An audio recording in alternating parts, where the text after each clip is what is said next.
Hello and नमस्कार दोस्तों, स्वागत है आज की एक नई वीडियो में। दोस्तों आज मैं आपको एक ऐसे स्टूडेंट की कॉपी दिखाने वाला हूं दोस्तों, जिसने हाफ ईयरली एग्जाम में पूरे 70 में से 67 अंक हासिल किया है। तो कैसे हासिल किया दोस्तों, ये आपके लिए मायने रखता है कि किस तरीके से कॉपी उसने लिखा कि उसको पूरा अंक मिला। ठीक है, मैं उसी का तरीका बताने वाला हूँ दोस्तों कि किस प्रकार के क्वेश्चंस का उसने किस प्रकार आंसर दिया। ठीक है, किस प्रकार के क्वेश्चंस का उसने किस प्रकार आंसर दिया कि उसका बहुत ही कम नंबर कटा और 70 में उसको पूरे 67 अंक मिले। तो ये बहुत ही अच्छे अंक होते हैं दोस्तों, सबको नहीं मिलते, इसके लिए आपको बड़ी मेहनत करनी पड़ती है। और यदि कॉपी लिखने का तरीका आपको पता नहीं होता तो आपके पूरे मार्क्स कट जाते हैं। तो मेन मायने यही रखता है दोस्तों कि बोर्ड एग्जाम में कॉपी किस तरीके से लिखा जाए। ठीक है, तो चलिए पूरे तरीके को देखेंगे इस स्टूडेंट को कि किस तरीके से इसने यहाँ पर पूरी कॉपी पर पूरे पेपर का हल कैसे किया है कि एक भी नंबर इनका काटा नहीं गया है, अच्छे से पूरा आंसर इन्होंने दिया है। ठीक है, तो यहाँ पर देखो पहले तो एमसीक्यू क्वेश्चन थे, इनका आंसर इन्होंने ओएमआर सीट पर दिया है, तो उसको अभी हम नहीं दिखाने वाले। हम दिखाएंगे यहाँ पर सेक्शन बी के क्वेश्चंस का आंसर इन्होंने किस तरीके से कॉपी पर लिखा है। ओएमआर सीट तो जमा है वहाँ पर। ठीक है, यहाँ पर देखो हम देखेंगे इनकी कॉपी को, जो यहाँ पर आगे सेक्शन बी के क्वेश्चंस का इन्होंने आंसर किया है। ठीक है, तो एक एक क्वेश्चंस को दिखाएंगे, पूरे एक एक क्वेश्चंस को दिखाएंगे और एक एक आंसर को इनकी कॉपी पर जो इन्होंने लिखा है पूरा दिखाने वाले हैं। ठीक है, तो वीडियो में अंत तक जुड़े रहें। आप ये एक बात ध्यान से सुन लीजिए कि अगर इस वीडियो को आप अंत तक देखते हो तो यकीन मानिए कि कॉपी लिखने के संबंध में आपका एक भी नंबर बोर्ड एग्जाम में कटने वाला नहीं है, क्योंकि फुल बेहतर तरीका, जितना अच्छा तरीका इन्होंने अपनाया है वो तरीका कायदे से सभी स्टूडेंट्स को अपनाना चाहिए। ठीक है, तो यहाँ पर देखो क्वेश्चन क्या दिया गया है, दूसरा क्वेश्चन कि write a letter of condolence to your friend on the death of his mother. ठीक है, और ये वाला अगर नहीं आता तो यहाँ पर देखो अथवा में क्या दिया गया था, write an application to the principal of your college requesting him to grant you full fee concession, do not write your name और रोल नंबर। ठीक है, आपको अपना नाम और रोल नंबर नहीं लिखना है। ठीक है, और पूरी फीस माफ़ी के लिए यहाँ पर आपको एप्लीकेशन लिखना है। तो दो में से किसी एक को इनको करना था। ठीक है, तो इन्होंने क्या किया, यहाँ पर देखो पहले मैं पेपर मोड़ लेता हूँ उसके बाद दिखाता हूँ। ठीक है, दो में से किसी एक को करना था, तो इन्होंने क्या किया, यहाँ पर ध्यान से देखिएगा, बहुत ही ज़्यादा मतलब इम्पोर्टेंट चीज़ बता रहा हूँ। ठीक है, तो यहाँ पर इन्होंने क्या डाल दिया, आंसर नंबर 2। तो यहाँ पर देखो आंसर नंबर 2 तो था। ठीक है, दूसरा क्वेश्चन था तो दूसरे में 2 दिए थे, ऑप्शन में अथवा करके। ठीक है, तो इन्होंने आंसर नंबर 2 डाल दिया। उसके बाद क्या किया, कैसे क्लियर किया जाए कि किस क्वेश्चन का हम आंसर दे रहे हैं, क्योंकि इसमें तो 2 हैं। तो इन्होंने क्या कर दिया, application for full fee concession, यहाँ पर साफ साफ लिख दिया कि ये जो हम एप्लीकेशन लिख रहे हैं ये हम फीस माफ़ी के संबंध में लिख रहे हैं, यानी कि हम दूसरे वाले क्वेश्चन का आंसर दे रहे हैं। तो ऐसे भी आपको बोर्ड एग्जाम में लिखना है। अब पता लगा आप एप्लीकेशन लिख करके चले आए, वहाँ पर ऊपर नहीं लिखे कि किस संबंध में आप लिख रहे हो, तो उसमें थोड़ी बहुत उम्मीद रहती है कि आपके मार्क्स कट जाएं। तो इस तरीके से आपको भी हाईलाइट करना है। ठीक है, उसके बाद देखिए इन्होंने एप्लीकेशन कैसे लिखा, मेन ये तरीका मायने रखता है। ठीक है, पेपर को मैं कर देता हूँ साइड और यहाँ पर दिखाता हूँ पूरी कॉपी इनका लिखने का तरीका। तो ध्यान से देखिए कैसे लिखे हैं, टू द प्रिंसिपल, उसके बाद कॉलेज का नाम, उसके बाद क्या लिखे हैं, sir most respectfully I beg to say that I am a student of class X A. ठीक है, क्लास 10 का ए, आपको सेक्शन भी लिख देना है और नहीं लिखेंगे तो कोई दिक्कत नहीं है। My father is a poor farmer so he is unable to pay his fee, pay the fee, last year I got good marks in class 9th, I therefore request you to grant me full fee concession, I shall be highly obliged to you. ठीक है, उसके बाद यहाँ पर date दो, यहाँ पर इन्होंने डेट डाल दिया। उसके बाद योर ओबीडियंटली XYZ। ध्यान से देखिएगा यहाँ पर इन्होंने अपना नाम नहीं लिखा, सेम यही तरीका आपको भी अपनाना है। यहाँ पर अपना नाम नहीं लिखना है, ना तो अपना रोल नंबर लिखना है। ठीक है, XYZ या MNOP कुछ भी लिख दीजिएगा,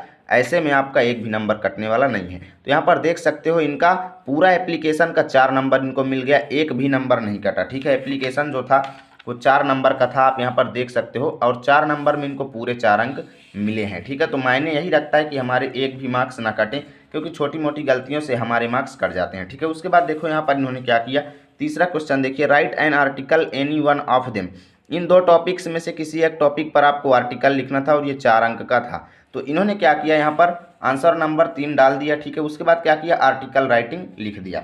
उसके बाद इन्होंने क्या किया, आर्टिकल लिखना नेक्स्ट पेज से शुरू किया। जैसे यहाँ पर देखो, तो इन्होंने यहाँ पर क्या किया, जो टॉपिक पर इनको लिखना था उस पर इन्होंने पहले हाईलाइट करके ऊपर लिख दिया कि भैया 2 टॉपिक दिए गए हैं, जिनमें से मैं माई विलेज टॉपिक पर लिख रहा हूँ आर्टिकल। ठीक है, तो आपको भी साफ साफ स्पष्ट कर देना है कि आखिर में किस टॉपिक पर आर्टिकल लिख रहा हूँ ये तो एग्जामिनर को बताना पड़ेगा ना, तो माई विलेज ऊपर हाईलाइट करके लिख देंगे। इसमें आपके नंबर कटने की संभावना कम हो जाएगी, ठीक है। और नहीं भी लिखेंगे तो दिक्कत नहीं है, लेकिन उसमें चांसेस रहते हैं कि एग्जामिनर को थोड़ा बहुत दिक्कत हो, ठीक है। तो ऐसा नहीं करना है, हाईलाइट करके लिखना है। उसके बाद देखिए इन्होंने कैसे लिखा आर्टिकल, 4 नंबर का था, पूरे 4 अंक मिले हैं।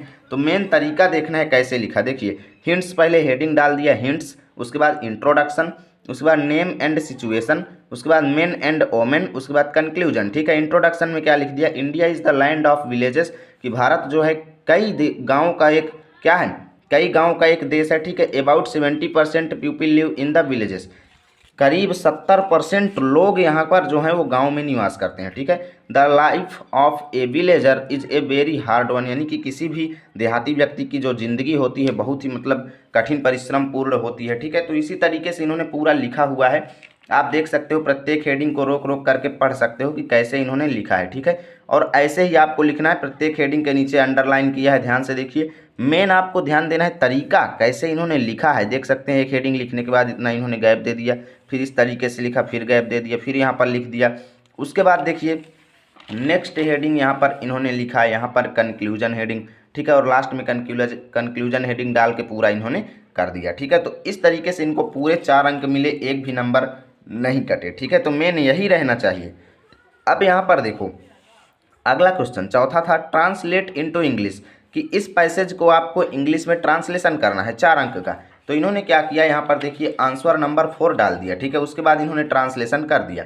ट्रांसलेशन में क्या दिया गया था कि एक दिन एक कौवा एक आम के पेड़ पर बैठा था, तो one day A crow was sitting in on a mango tree, ठीक है। उसकी चोंच में पनीर का एक टुकड़ा था, he had a piece of cheese in his beak. उसके बाद अचानक एक गीदड़ जो भोजन की खोज में इधर उधर घूम रहा था, suddenly a jackal which was roaming here and there in search of food, ठीक है, उधर आ निकला, यानी कि कम देयर वहाँ पर आ गया। उसके बाद क्या किया, उसने वह टुकड़ा लेने का निश्चय कर लिया, he decided to take the piece, ठीक है। इस तरीके से पूरा ट्रांसलेशन किया और एक भी नंबर इनका नहीं कटा। तो मेन यही तरीका रहना चाहिए।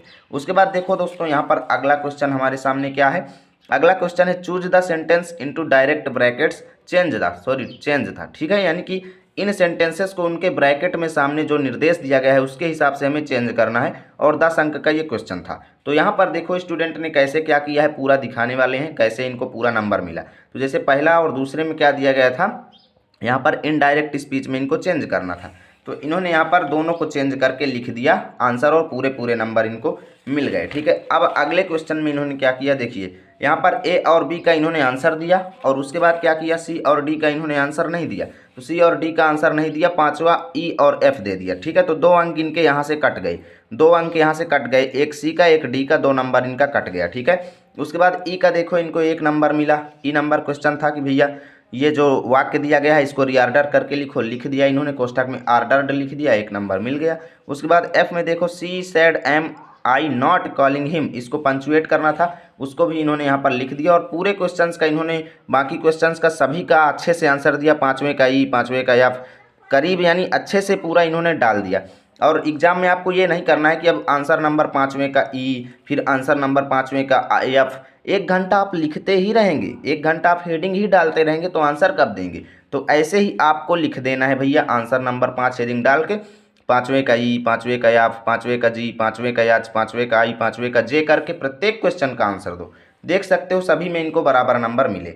उसके बाद देखो यहाँ पर हम नेक्स्ट पेज पर चलते हैं। देखिए 5वें के बाद इन्होंने 6वां नहीं किया, शायद हो सकता है कि ना आता रहा हो, ठीक है। उसके बाद क्या किया, ऐसे ही आपको भी एग्जाम में हो सकता है कि भैया 5 तक किए, 6वां आपको नहीं आता, तो घबराने की ज़रूरत नहीं है, वहाँ पर आपको जो आता है वहाँ पर पहुँचो।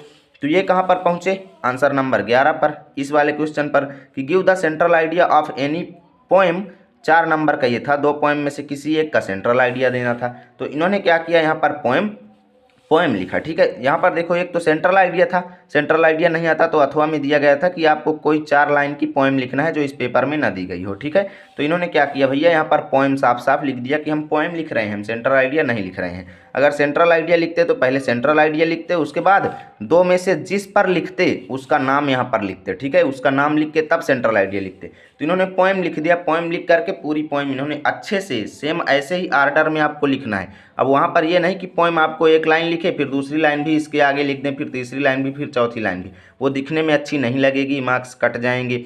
तो ऐसा आपको करना है। देख सकते हो 4 नंबर पूरे मिले हैं, एक भी नंबर नहीं कटे हैं। तो ये तरीका आपको अपनाना है पोएम लिखने में भी, तनिक तनिक गलती का नंबर कटता है। ठीक है दोस्तों, यहाँ पर देखो 9वां क्वेश्चन, इन वर्ड्स को मैच करना था। ठीक है, 3 अंक का ये क्वेश्चन था। तो यहाँ पर 3 इधर दिए गए हैं, 3 इधर दिए गए हैं, तीनों को मैच करना था। तो इन्होंने क्या किया, यहाँ पर आंसर नंबर 9 डाल के वर्ड मैचिंग लिख करके इधर पीटीओ लिख दिया, प्लीज टर्न ओवर, की कृपया पेज को आगे पलटें। ठीक है, ये जरूरी नहीं है लिखना, लेकिन लिख देंगे तो उससे बेहतर और नहीं है, फिर उससे बेहतर और कुछ नहीं है। ठीक है, उसके बाद ए और बी डाल के सेंटेंसेस को सब जैसे पेपर में दिए गए थे वैसे इन्होंने यहाँ पर उतार दिया। जैसे यहाँ पर देख सकते हो, जैसे क्रम से दिए गए थे वैसे उतार करके सबको मिला दिया जैसे जो था। ठीक है, देख सकते हो 3 नंबर इनको पूरा मिला। उसके बाद यहाँ पर देखो 7वें का बी नंबर, उसके बाद इनको 7वां प्रश्न आया शायद। ठीक है, 7वां प्रश्न इन्होंने किया। तो 7वां प्रश्न यहाँ पर देखो क्या दिया गया था कि answer the following question in about 60 words. यहाँ पर दिए गए क्वेश्चंस में किसी एक प्रश्न का आंसर आपको देना है, क्योंकि अथवा लगा हुआ है। ठीक है, 2 क्वेश्चन दिए गए हैं, बीच में अथवा लगा हुआ है, तो एक को करना है। दूसरा क्वेश्चन यहाँ पर दिया गया है। ठीक है, तो 2 में से किसी एक का करना था और ये 3 अंक का क्वेश्चन था। तो इन्होंने क्या किया, बी नंबर का किया। ठीक है, बी नंबर का इन्होंने किया कि how did the hail stones affect Lencho's field, कि लेंचो के फील्ड को वो जो हेल स्टोन था वो कैसे नुकसान पहुंचाया। तो इन्होंने आंसर नंबर 7वें का बी लिख दिया। इससे स्पष्ट हो गया कि हम ए नंबर का नहीं दे रहे हैं भैया, हम बी नंबर का आंसर दे रहे हैं। ठीक है, ऐसे ही एग्जाम में भी आपको स्पष्ट करना है। तो आंसर नंबर 7 का बी लिख दिया। उसके बाद देख सकते हो कि the hell stone destroyed the all crop of Lencho, कि हेल स्टोन जो था उसकी पूरी फसल को नष्ट कर दिया। ही बिकम वेरी सैड, वो बहुत दुखी हुआ। He wrote a letter to God for help and so his field again to support his family. 3 number इनको पूरा मिला, एक भी नंबर इनका नहीं कटा। तो ये होता है दोस्तों कॉपी लिखने का बेहतर तरीका। उसके बाद देखो यहाँ पर, उसके बाद 7वें के बाद इन्होंने 8वें क्वेश्चन का आंसर दिया। तो अब हम 8वां क्वेश्चन भी आपको दिखाते हैं कि आखिर 8वां क्वेश्चन क्या था। तो देख सकते हो, answer any 2 question in about 25 to 30 words, यानी कि 25 से 30 शब्दों में आंसर देना है। 3 अंक का ये क्वेश्चन था, 3 में से किन्हीं 2 का करना था। ठीक है, तो इन्होंने क्या किया, देखो यहाँ पर इन्होंने 8वें का ए लिख दिया और उसके बाद 8वें का सी लिख दिया। बी नंबर इन्होंने नहीं किया क्योंकि 2 ही करने थे। तो how much money did Lencho need, how much did he get, तो इन्होंने लिख दिया Lencho needed 100 pesos but when he counted the money he found only 70 pesos. ऐसे आपको भी लिख देना है। ठीक है, उसके बाद 8वें का सी, व्हाई वेयर 2 नेशनल एंथीम सॉन्ग, यानी कि 2 राष्ट्रगान क्यों गाए थे। तो यहाँ पर इन्होंने पूरा आंसर दे दिया कि एक गोरे व्यक्तियों के लिए, एक गोरे व्यक्तियों के लिए और एक काले व्यक्तियों के लिए समानता दर्शाने के लिए वहाँ पर गाया गया था 2 राष्ट्रगान। तो इन्होंने यहाँ पर इसका पूरा आंसर लिख दिया और यहाँ पर भी इनको बराबर अंक मिल गए। ठीक है, तो यही मायने रखता है दोस्तों कॉपी लिखने का अच्छा तरीका। उसके बाद देखो छठवां क्वेश्चन इन्होंने डायरेक्ट किया। अब मान लीजिए कि भैया आपने 8 तक किया, 9वां नहीं आता, तो आप डायरेक्ट 6वां करो, जो आपको आ रहा है वो करो। जरूरी थोड़ी नहीं है कि जो नहीं आता उस उतने में छोड़ देना है। देखो 6वां क्वेश्चन दिया गया था, read the stanza carefully and answer these questions. इस पैसेज को पूरा अच्छे से पढ़ना है और इसके नीचे दिए गए 2 क्वेश्चंस का आंसर देना है। 3 अंक का क्वेश्चन था। तो इन्होंने क्या किया भैया, यहाँ पर देखो आंसर नंबर 6 हेडिंग डाल दिया। ठीक है, आंसर नंबर 6 हेडिंग डाल दिया। अब पैसेज को दर्शाने के लिए इन्होंने क्या किया, शुरू के 2 शब्द लिए दैट इन, उसके बाद अंत के 2 शब्द जैसे एनी फ्रैंक, तो एनी फ्रैंक इधर डाल दिए। ठीक है, बीच में डैश कर दिए कि भैया यहाँ से इस शब्द के बीच जो पैसेज दिया गया है उसका हम आंसर दे रहे हैं। उसके बाद उसके नीचे क्वेश्चंस जैसे दिए गए हैं, who is I in the above lines, इस पैसेज में आई किसको कहा गया है। तो इन्होंने यहाँ पर ए नंबर लिख दिया कि Anne Frank is I in the above lines. ठीक है, ऐसे इन्होंने लिख दिया। बी में यहाँ पर दूसरा क्वेश्चन दिया गया था कि who has Mr Keesing that assigned the task of writing to the writer. ठीक है, कि मिस्टर कीसिंग कौन थे जिन्होंने राइटर को सौंपा था काम लिखने का। ठीक है, तो यहाँ पर इन्होंने लिख दिया कि Mr Keesing was the maths teacher of Anne Frank who assigned to task of writing to the writer. ठीक है, इस तरीके से इन्होंने पूरा आंसर दिया और पूरा अंक इनको मिल गया। उसके बाद देखो 6वें के बाद डायरेक्ट ये 10वें क्वेश्चन पर जंप कर गए। तो ऐसे भी आपको जो आता जाए बारी बारी से आप जंप कर सकते हो। यहाँ पर देखो 10वां question, read the following piece of poetry and the choose the right option, की इन लाइनों को पढ़िए जो पोट्री से दी गई हैं और इसके नीचे दिए गए सही विकल्प को चुनिए। तो आंसर नंबर 10 यहाँ पर डाल दिया और साइड में पीटीओ यहाँ पर लिखा हुआ है। ठीक है, उसके बाद यहाँ पर इन्होंने क्या किया, नेक्स्ट पेज को हम देखिए नेक्स्ट पेज में दिखाते हैं। तो यहाँ पर देखो भैया जो इनको पोट्री की लाइनें दी गई थी, जैसे यहाँ पर देख सकते हो बट इफ से लेकर के सफाइस तक, तो इन्होंने लिख दिया बट इफ से लेकर के सफिस तक। ठीक है, इस तरीके से इन्होंने यहाँ पर प्रेजेंट कर दिया। उसके बाद 2 क्वेश्चन दिए गए थे, पहला और दूसरा, what is the poet well versed with, तो इन्होंने पहला लिख करके उसका आंसर लिख दिया लैंग्वेज स्किल्स, ठीक है। उसके बाद दूसरा क्वेश्चन दिया गया था कि आई सिम्बोलाइजेस, तो दूसरा ऑप्शन लिख करके ऑल ऑफ दीज पर क्लिक कर दिया। यहाँ पर दोनों देखिए 4 नंबर का क्वेश्चन था, ठीक है, तो 4 नंबर इनको पूरे मिले, एक भी नंबर नहीं कटे। तो मेन यही तरीका मायने रखता है। उसके बाद 12वां क्वेश्चन पर ये गए, ये इन क्वेश्चंस का आंसर पहले ही दे चुके थे, ठीक है, तो 12 पर गए। तो do any 2 question in about 25 to 30 words each, यानी कि यहाँ पर जो क्वेश्चन दिए गए हैं किन्हीं 2 क्वेश्चन का आंसर दीजिए, 4 नंबर का था, ठीक है। तो यहाँ पर 3 क्वेश्चन दिए गए थे, तो इन्होंने क्या किया, आंसर नंबर 12 डाला। उसके बाद पहले क्वेश्चन का आंसर दिया। पहला है what things did Tricki love to eat, Tricki क्या खाना पसंद करती थी, तो उन्होंने लिखा कि Tricki love to eat cream cakes and biscuits, ठीक है। तो इस तरीके से आपको भी लिखना है। उसके बाद यहाँ पर बी नंबर क्वेश्चन था कि what was Anil doing when the thief met him, तो यहाँ पर कि अनिल क्या कर रहा था जब उसको चोर मिले, ठीक है। तो when he thief met him Anil was watching a wrestling match, को कुश्ती देख रहा था, ठीक है। इस तरीके से दोनों का इन्होंने आंसर दिया, 4 नंबर इनको बराबर मिला। लास्ट क्वेश्चन देखिए क्या दिया गया था कि do any 1 question in about 60 words, की 2 क्वेश्चन में से किसी एक क्वेश्चन का आंसर दो। कि why did Tricki fall ill, कि ट्रिकी बीमार क्यों हुई, तो इसका आंसर इन्होंने लिख दिया कि ट्रिकी जो है वो ज़्यादा नाश्ता करने की वजह से बीमार हुई। जो उसका पंफरे था, वो पंफरे जो उसकी मतलब जो उसको पाल रखी थी वो बहुत ही ज़्यादा उसको नाश्ता कराती थी, जिस वजह से वो बीमार हुई, ठीक है। और लास्ट में इन्होंने अपना रोल नंबर लिख दिया। तो ये था इनका दोस्तों कॉपी लिखने का फुल तरीका। आप लोग ये तरीका अपनाइएगा, मैं यकीन दिलाता हूँ आपको बोर्ड एग्जाम में एक भी नंबर कटने वाला नहीं है। साथ ही कॉपी की PDF अगर आपको चाहिए तो कमेंट कीजिएगा, हम आपको प्रोवाइड कर देंगे। मिलेंगे आपके साथ नए वीडियो में, तब तक के लिए जय हिंद जय भारत।